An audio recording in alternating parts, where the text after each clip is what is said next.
Vamos dar sequência, então, nas doutrinas fundamentais, soteriologia. Estamos já no 17º culto de oração e doutrina acerca deste assunto. E ainda acho que a gente vai mais um tempinho. Temos ainda o assunto de hoje e mais 3 ou 4 assuntos pela frente. Hoje o tema é vivificação. É mais um termo, mais um conceito, mais uma palavra que nós encontramos nas Escrituras que tratam acerca da doutrina da salvação. Então nós vamos buscar essa palavra na Bíblia, vamos ver o que ela tem a nos dizer, qual é o seu conceito, o que isso significa de acordo com a palavra de Deus, vamos ver alguns textos e responder algumas perguntas sobre isso. Então vamos lá, como a gente tem feito? Primeira coisa que nós temos que fazer quando nós queremos conhecer uma palavra biblicamente é ir atrás do termo, onde ela aparece, quais são os textos, como ela é apresentada na língua original. Na língua original, o termo vivificação, que é traduzido para o português como vivificar ou vivificação, vem dessa palavrinha grega aqui que eu não me atrevo a pronunciá-la. Tá? É um terminho difícil aqui de fazer a pronúncia, mas ela tem o sentido, a tradução literal dela é vivificar com. E aí nós vamos ver no texto, nas ocorrências desse termo nas Escrituras, como faz bastante sentido isso. Vivificar com.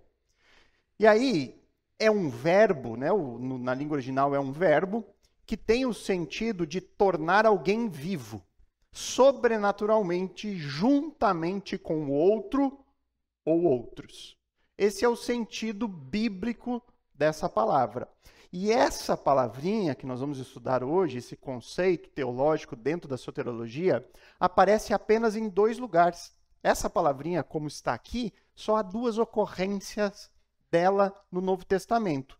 As 2 são encontradas nos textos paulinos, que é o que nós veremos agora. A primeira em Efésios 2:5 e a segunda em Colossenses 2:13. Então, abra sua Bíblia. Na quarta-feira, nós aprendemos a manusear as Escrituras, também serve para isso. Então, encontre o texto, nós vamos ler juntos e depois nós vamos aprofundar o significado dessa palavra. Então, primeira ocorrência em Efésios capítulo 2, verso 5. E aí você vai perceber bem claramente o porquê do vivificar com. O porquê que tem esse acréscimo com alguém, com outro, com outros. Aqui no texto diz assim: e estando nós mortos em nossas transgressões, nos deu vida juntamente com Cristo. Aqui é a tradução dessa palavrinha grega. Foi traduzida como juntamente, nos deu vida juntamente com Cristo. Pela graça, vocês são salvos. Agora pule para Colossenses. Logo mais adiante. Vai passar Filipenses e logo vai encontrar Colossenses. No capítulo 2, verso 13. É um texto bastante semelhante, Colossenses e Efésios têm bastantes textos bem semelhantes. 2:13, ele diz ali: e quando vocês estavam mortos nos seus pecados e na incircuncisão da carne, ele lhes deu vida, ele lhes vivificou com alguém, juntamente com Cristo, perdoando todos os nossos pecados. São as 2 ocorrências que nós temos dessa palavra no Novo Testamento. Ambas, na tradução ali do termo, foi traduzida como uma vivificar, dar vida juntamente com alguém. Esse alguém é Cristo. Então, traçando com base nesses textos uma definição bíblica, nós poderemos dizer o seguinte, que a vivificação se refere à obra sobrenatural de Deus que torna espiritualmente vivo aquele que estava morto em seus pecados. É exatamente isso que nós lemos. Os 2 textos falam sobre isso, Eles dizem: estavam vocês mortos em seus delitos, e então Jesus vem, Deus nos dá vida, nos vivifica juntamente com Cristo. Então, uma definição bem simples acerca disso. Vivificação é a obra de Deus, uma obra sobrenatural do Senhor, que concede vida espiritual àquele que estava até então morto em seus delitos e pecados. Ok? Bem facinho, né? Barbata. Então, vamos entender um pouquinho melhor agora isso, tá? Um aspecto bastante importante que é enfatizado nos dois textos em Efésios e Colossenses é o porquê Deus precisa vivificar alguém. Só precisa ser vivificado aquele que está o quê? Morto, né? Não precisa. Quem está vivo não precisa ser vivificado. E isso fica bastante enfatizado no texto de Efésios. Esse texto é sempre muito bom. Decorem esse texto, gravem esse texto, porque ele é importante para mostrar aquilo que o pecado fez conosco. Então, você vai evangelizar alguém, vai falar sobre o pecado, as consequências do pecado, leia Efésios 2, mostre ali o que o pecado fez com nós. Né? Porque a maioria das pessoas, antes de crer em Cristo ou conhecer o Evangelho, todo mundo acaba achando que é merecedor do céu porque é bom. Que a pessoa tem algo ali de bom nela, ela é uma pessoa moralmente boa, correta. E esse texto nos ajuda a mostrar o contrário. Olha, de acordo com a palavra de Deus, está todo mundo morto. Né? E morto espiritualmente. Mesmo que alguém faça coisas boas, nem essas boas obras, elas são capazes de gerar vida em nós. Nós estamos mortos porque todos nós pecamos, todos nós carecemos da glória de Deus. Então, olha o que diz o texto. O Efésios 2,5 a gente já leu, mas vamos ler de novo. Aqui a ênfase do primeiro versículo e do 5, tratando do mesmo assunto. Paulo diz ali, ele lhes deu vida, quando vocês estavam mortos em suas transgressões e pecados. Então, o que o pecado fez conosco? A morte, trouxe a morte. Morte espiritual é a consequência do porquê da morte física e ainda há a promessa de uma morte eterna se nós permanecermos até o fim nessa condição de mortos espiritualmente. Então, se nós terminarmos essa vida aqui sem Cristo, sem a vivificação, nós experimentaremos, além da morte física, também a morte eterna. E aí o verso 5 ele frisa ainda mais. E estando nós mortos em suas transgressões, nos deu vida juntamente com Cristo, pela graça, vocês são salvos. Pela graça. Favor que nós não merecemos. Então a vivificação, ela vem como um ato gracioso de Deus. Não por merecimento, ele deixa bem claro, não por obras, mas por graça. Ou seja, portanto, a vivificação é uma obra o quê? Alguém vai dizer de Deus. Pode ser. Nós vamos usar o termozinho teológico, uma obra monergística. O que é uma obra monergística? O que é o monergismo? Talvez muitos já ouviram esse termo por aí. É um termo teológico. Há os debates na internet, você vai encontrar lá monergismo versus sinergismo. Quem está certo? É basicamente o debate entre calvinismo e arminianismo. Então, monergismo. Monergismo é uma junção de duas palavras gregas. Monós, que é um só, e ergon, que significa trabalho. Então, a palavra monergismo é trabalho de um só. O que defende a visão monergística? Que a obra, o trabalho da salvação do homem é algo feito apenas por Deus. Não há cooperação alguma do homem. Apenas um trabalha para salvar. Esse um é Deus. De acordo com essa perspectiva, o ser humano, e essa perspectiva é a mais bíblica, é a que mais interpreta corretamente o texto bíblico. Pergunte para o ChatGPT, ele vai dizer isso para você. Né? Ele vai dizer qual é a posição que melhor interpreta os textos bíblicos. Monergismo ou sinergismo? Ela vai dizer monergismo. Certo, pode botar lá. Já fiz esse teste. O ser humano, de acordo com o texto que nós acabamos de ler, está morto. Então, como que o homem pode cooperar para ser vivificado? Né? A lógica é essa, o texto que Paulo nos apresenta é essa, o ser humano está incapaz de responder. Essa é a ideia do morto, o morto não responde, ele está lá parado, é um ser inanimado, sem vida. Então Deus vem e dá vida a esse corpo morto, a esse ser morto. Então quem vem, quem trabalha, quem opera é Deus.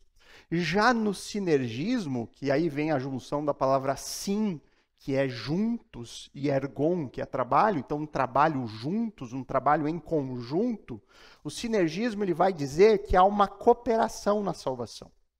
A salvação é uma obra de cooperação entre Deus e os homens. Eles vão dizer que embora Deus conceda a graça ela é necessária, mas o ser humano ele tem a liberdade para rejeitar a graça ou para aceitar a graça. Essa é uma visão comum, é a visão mais comum nas igrejas de hoje. A maioria das igrejas defende uma salvação sinergística. Você vai encontrar essa visão dentro dos pentecostais. Então, a Assembleia de Deus crê numa visão sinergística. Igrejas neopentecostal nem se fala, né? O catolicismo defende essa ideia, até um pouquinho além disso, né? Uma visão pelagiana da salvação.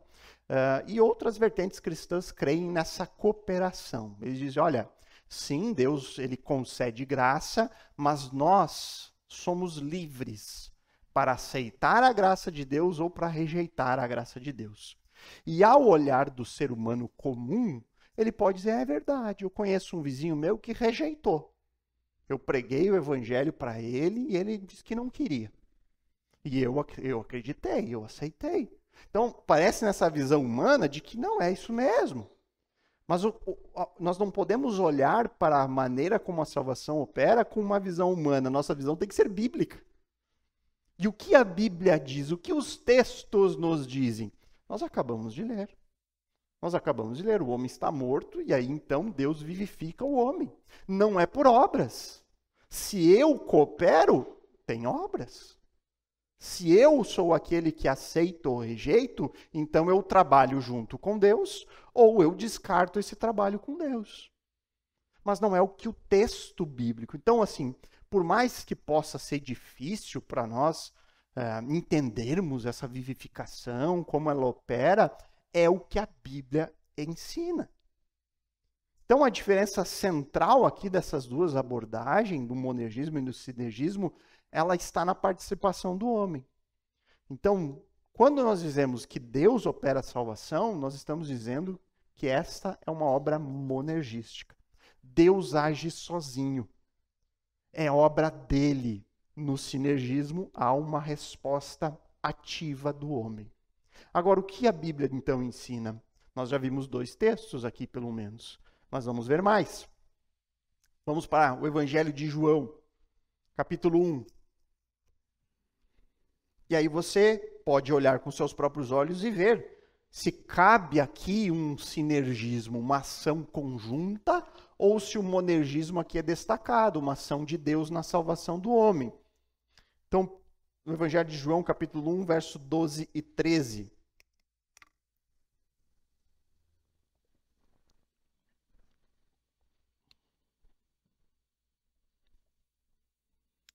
Então o texto diz ali, mas a todos quantos o receberam quem?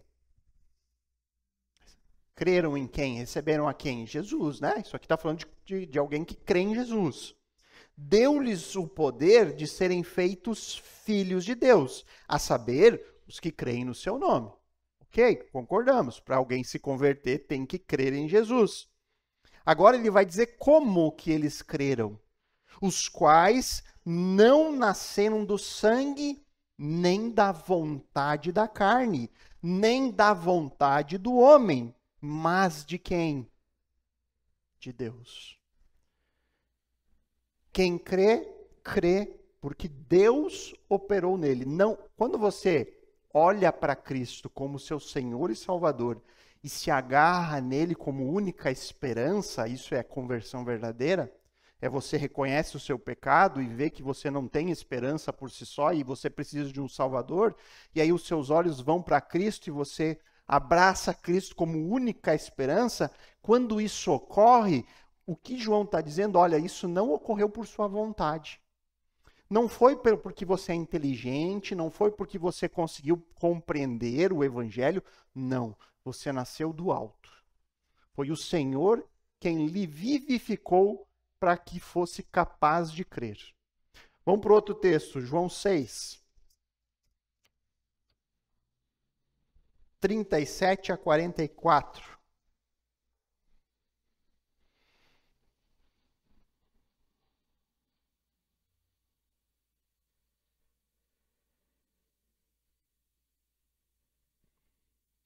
Vamos ler desde o 35 ali, que pega um contexto um pouquinho maior.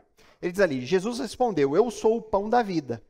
Quem vem a mim jamais terá fome, e quem crê em mim jamais terá sede. Porém, eu já disse que vocês não creem, embora estejam me vendo. Todo aquele que o Pai me dá, esse virá a mim. E o que vem a mim, de modo nenhum o lançarei fora. Porque eu desci do céu não para fazer a minha vontade, mas a vontade daquele que me enviou. E a vontade de quem me enviou é esta, que eu não perca nenhum de todos os que ele, o meu Pai, me deu. Pelo contrário, eu o ressuscitarei no último dia.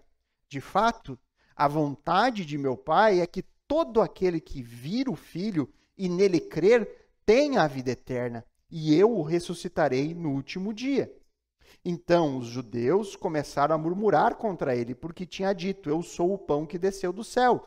E diziam, este não é Jesus, o filho de José? Por acaso não conhecemos o pai e a mãe dele? Como é que ele agora diz que desceu do céu? E Jesus respondeu, não fiquem murmurando entre vocês. Ninguém pode vir a mim. Ninguém pode crer em mim, se o Pai que me enviou não o trouxer. E eu o ressuscitarei no último dia. Isso parece algo sinergístico? Uma cooperação do homem com Deus? É bem claro. Ninguém pode ir a Cristo se o Pai não vivificar. Essa é a ideia. Agora um texto ainda mais claro de Atos 13. Estamos quase chegando em Atos 13. Daqui 6 anos. Atos 13, 48.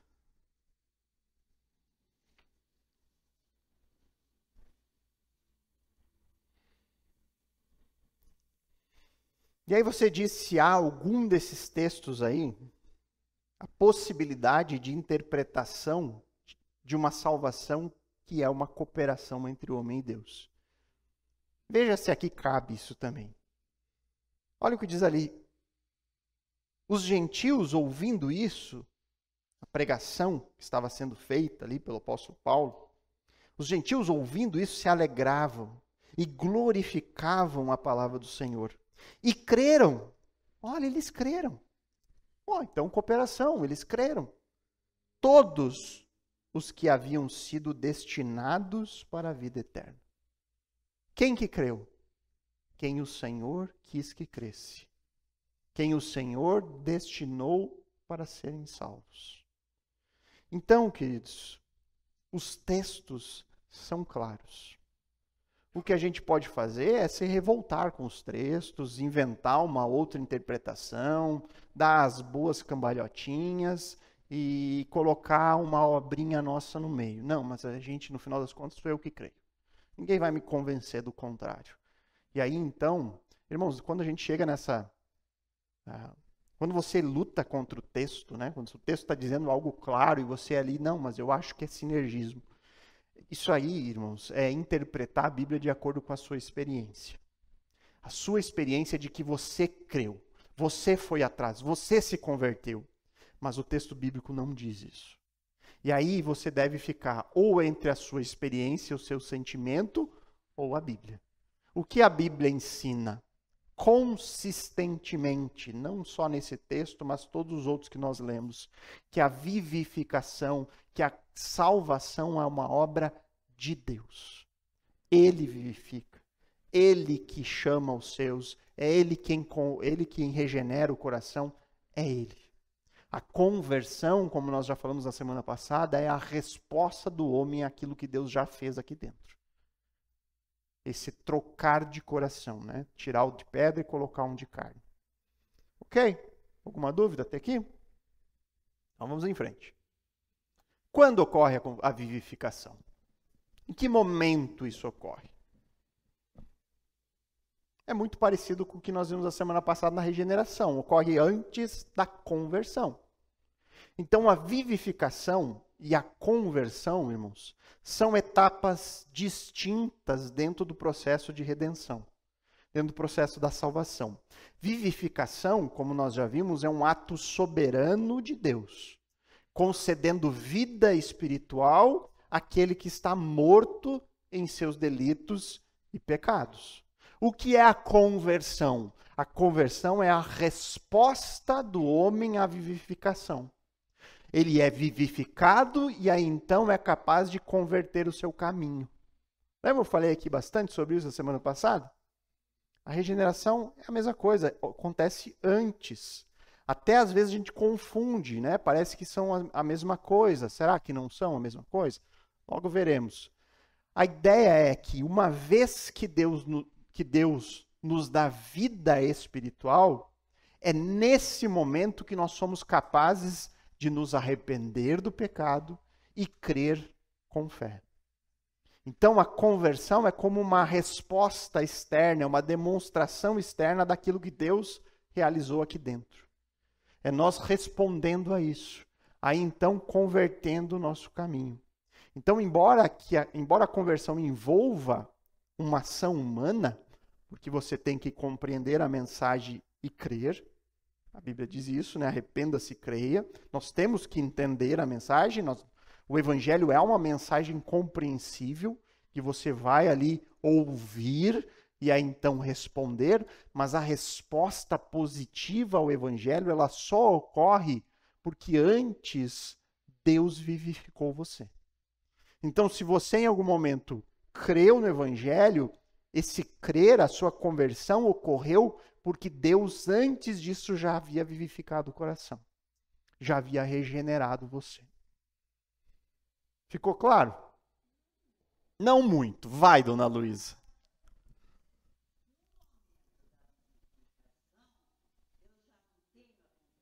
Então, é um processo quase simultâneo, tá? Mas a conversão ela só ocorre porque Deus vivificou. Porque o que é a conversão? É o seu reconhecimento do pecado e mudar de rumo. Eu estava no curso deste mundo, agora eu mudei de rota, eu convergi. Agora, antes eu não amava a Deus, não me importava com Cristo, agora eu me importo, eu amo o Senhor e busco viver de acordo com Ele. A conversão é essa resposta, mas ela só ocorre porque você foi vivificado. Você não está mais morto. Vai haver a conversão na sequência. Logo na sequência. Imediato, muito próximo. Aqui a gente não está tão preocupado na questão do tempo, mas numa sequência lógica, né, do processo. Ok? Mais alguma dúvida? Menos a dona Luísa? Agora, parece que vivificação e regeneração são sinônimos, né? Parece que nós estamos vendo a mesma coisa da semana passada. Ou muito parecido. Será que é sinônimo? Será que é a mesma coisa? Nós poderíamos dizer que esses termos, eles estão intimamente relacionados.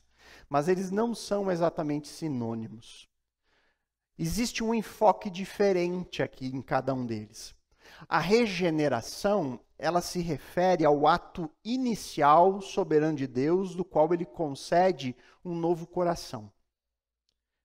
Ele transforma a nossa natureza, ele nos capacita a crer. Já a vivificação, o foco está é uma espécie de aspecto dentro da regeneração. A ênfase da vivificação está na ação de Deus de dar vida. Então vamos dizer assim, vamos fazer uma ilustração, quem sabe ajuda. Nascemos com um coração de pedra. Ok? Claro, né? Aí Deus vem nos regenerar esse coração. Ele faz uma cirurgia. Ele vai lá, abre o nosso peito, tira aquele coração de pedra, insensível, que não busca Deus, que não se importa, e coloca um de carne no lugar. Regeneração. A vivificação é como se fosse, ele suturou e agora ele vai dar pega o desfibrilador, né? Vamos fazer um transplante de coração, você bota lá, tem que dar um choquinho nele para ele começar a bater, não tem? A vivificação é como se fosse o desfibrilador ali. Ele botou na regeneração o coração, agora ele vem e vivifica. Ficou melhor para entender, né? Olha, aqui no texto de Tito, parece que no texto há esse enfoque de coisas diferentes acerca de regenerar e vivificar. Por mais que a palavra usada não seja exatamente a mesma. Olha só o que ele diz ali em Tito 3,5.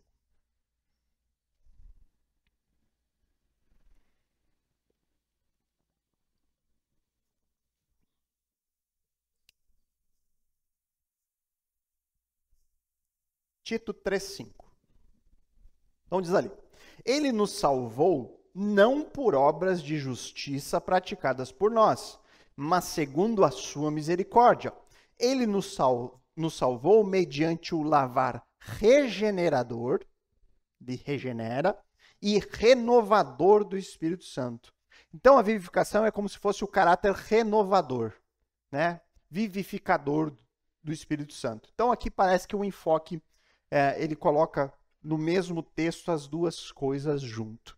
Mas a vivificação ele é um aspecto dentro da regeneração. Tudo ocorre de maneira simultânea, né? Mas são palavras que aparecem distintas, de maneira distinta na Bíblia, por isso que nós trabalhamos cada uma delas. Agora, o que muda com a vivificação? O que acontece de novo conosco a partir deste momento? Os crentes passam a desfrutar de bênçãos espirituais. Volte lá para Efésios, capítulo 1, verso 3, e depois capítulo 2, verso 6.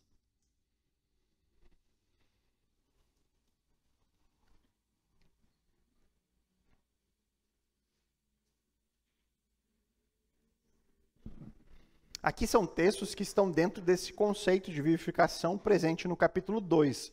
Mas aqui o primeiro capítulo acrescenta algumas coisas importantes. Ele diz ali: Bendito seja o Deus e Pai de nosso Senhor Jesus Cristo, que nos abençoou com todas as bênçãos espirituais nas regiões celestiais com Cristo.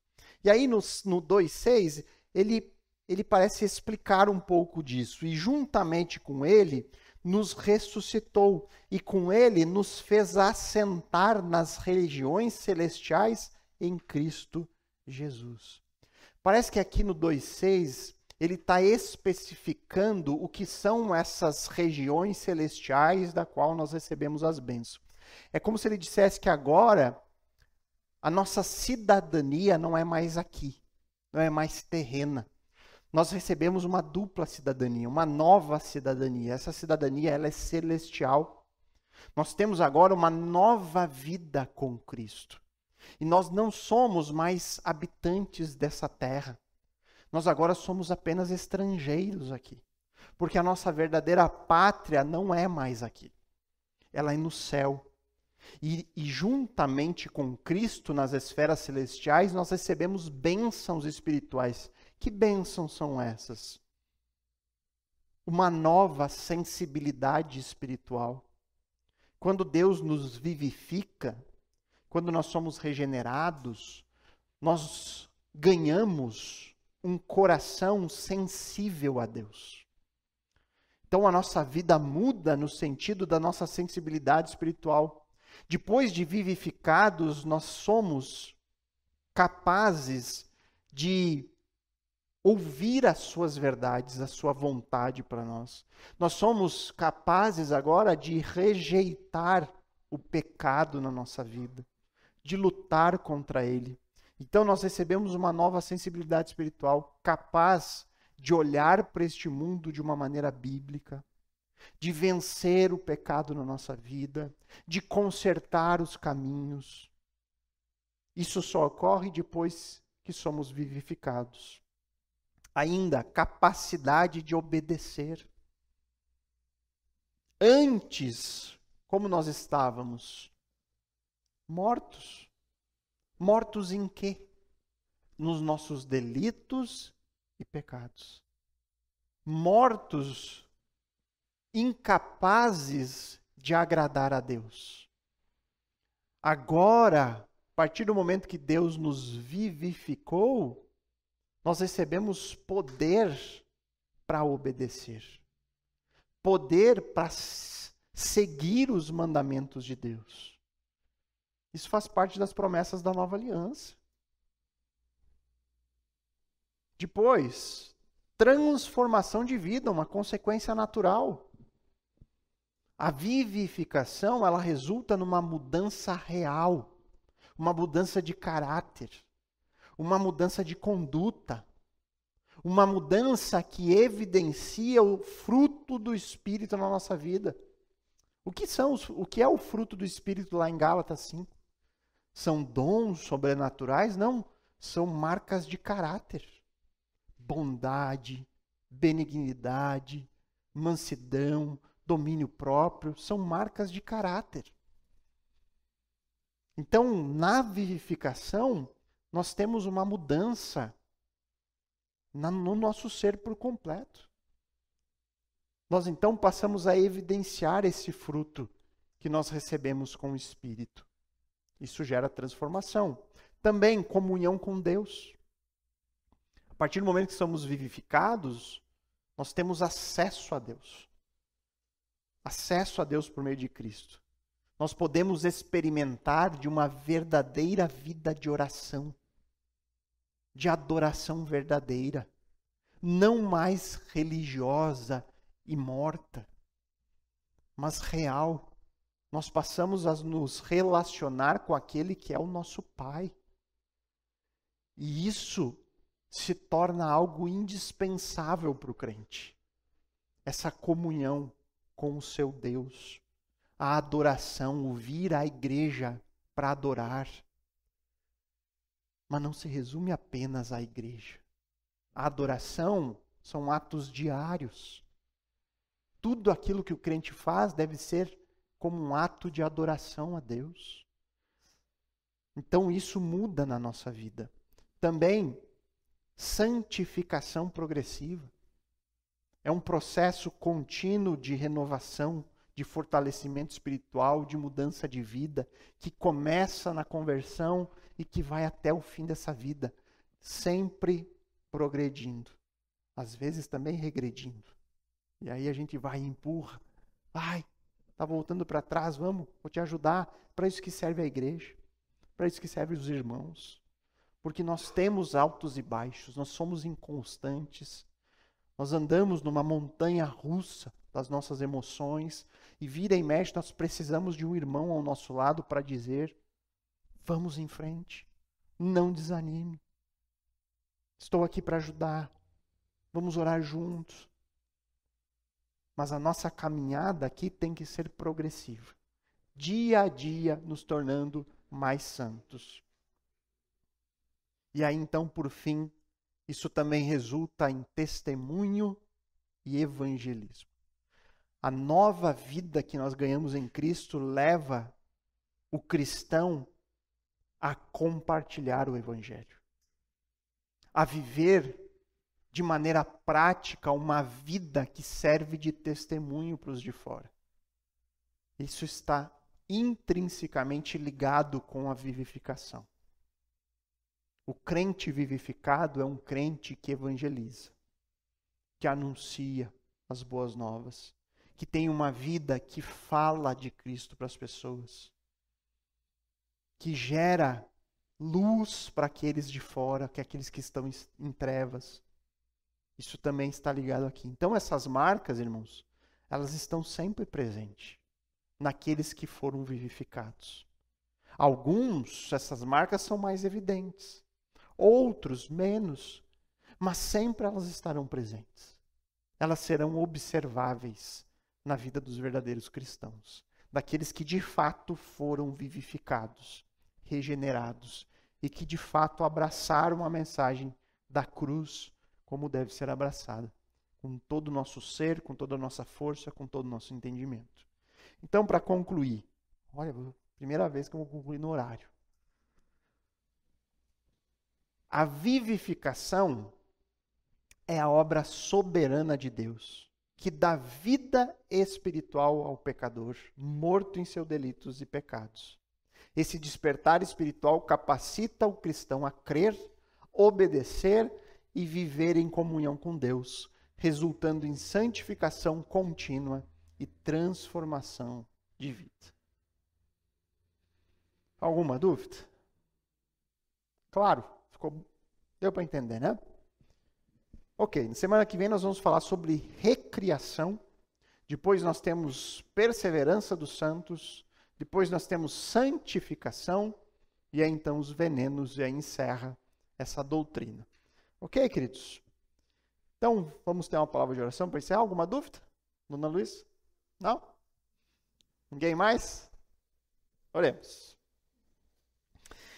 Querido Deus, amado Pai, louvamos ao Senhor por tantas bênçãos que o Senhor nos concede, especialmente quando nós nos debruçamos na Tua palavra, aprendemos cada conceito, tudo aquilo que o Senhor revelou, e o que foi revelado é para ser conhecido, é para ser estudado. O Senhor nos deu a Escritura para isso, para que a gente pudesse entender tudo o que aconteceu de bom na nossa vida por meio do Senhor e do Teu Santo Espírito, para que a gente aprendesse com os erros, muitas vezes, que aparecem dos personagens das Escrituras, como nós vimos no domingo, no caso de Jezabel. Enfim, fonte inesgotável. Que o Senhor nos dê energia, que o Senhor nos dê vontade, que o Senhor opere no nosso coração o desejo constante de cada vez mais nos debruçarmos em cada detalhe, em cada palavra, em cada expressão que o Senhor nos revelou aqui. E que isso tenha impacto direto na nossa vida prática, que isso mude, juntamente com a ação do Espírito, as nossas vidas, transformando dia a dia em uma santificação progressiva.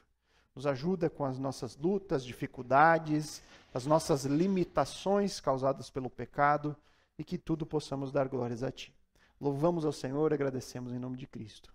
Amém.